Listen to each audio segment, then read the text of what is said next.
जय हिंद साथियों, class 10th के एग्जाम में अगर इस तरह से प्रश्न आ जाता है कि यूक्लिड विभाजन द्वारा 225 और 135 का HCF ज्ञात करें, तो पहले वो दोनों संख्या को हम लिखेंगे चूंकि 225 और 135 में देखेंगे बड़ा कौन है, तो यहाँ देखिए 225 क्या है, बड़ा है।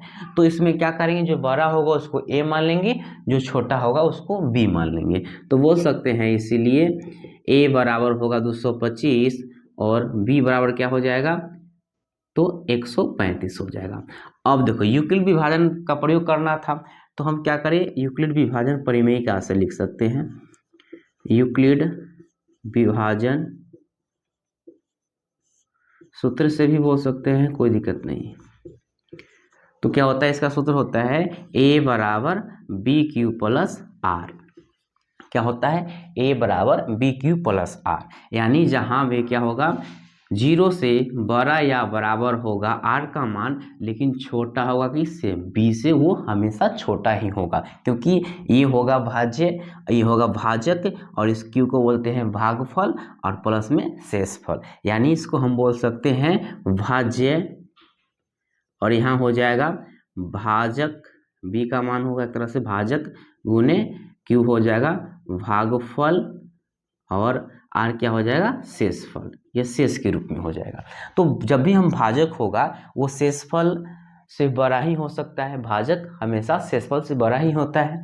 देखिए, तो यहाँ पे क्या करना है, A का मान दे देना है, तो A कितना है, 225 से लिख देंगे, और B का मान क्या है, तो B भाजक है तो B से ही भाग करेंगे, यानी 135 से भाग करेंगे। अगर हम 225 में 135 से भाग करते हैं तो एक ही भागफल होगा, और शेष कितना बचेगा, तो इसको आप रफ में निकाल सकते हैं। 225 में से अगर 135 घटा रहे हैं तो 90 शेष बच जाएगा। कितना बच जाएगा, तो 90 शेष बच जाएगा। यहाँ से देखिएगा कि R का मान जहाँ भी 0 हो गया वहाँ क्या होगा, तो वो HCF निकल जाएगा, लेकिन यहाँ R का मान 90 आया, HCF नहीं निकला, यानी बोल सकते हैं R बराबर नॉट 0।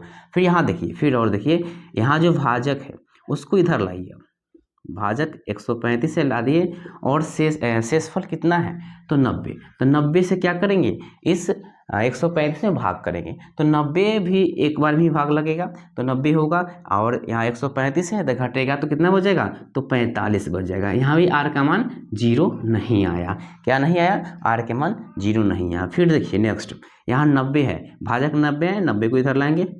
अब देखिए शेषफल कितना था, 45, तो 45 ही गुना करेंगे किसमें, 90 में, तो 45 दुना 90 हो जाता है, यानी भागफल क्या हो गया, 2 हो गया, तो शेष कितना बचेगा, 0 बचेगा। यहाँ तो 0 हो गया, तो यहाँ बोल सकते हैं R बराबर 0। जैसे ही R का मान 0 आ गया, तो लास्ट पर में जो हम भाग किए थे, किससे भाग किए, तो 45 से भाग किए, यानी भाजक कितना था, 45 था, तो यही मेरा क्या हो जाएगा, HCF हो जाएगा, यानी 45 इसका राइट आंसर हो गया।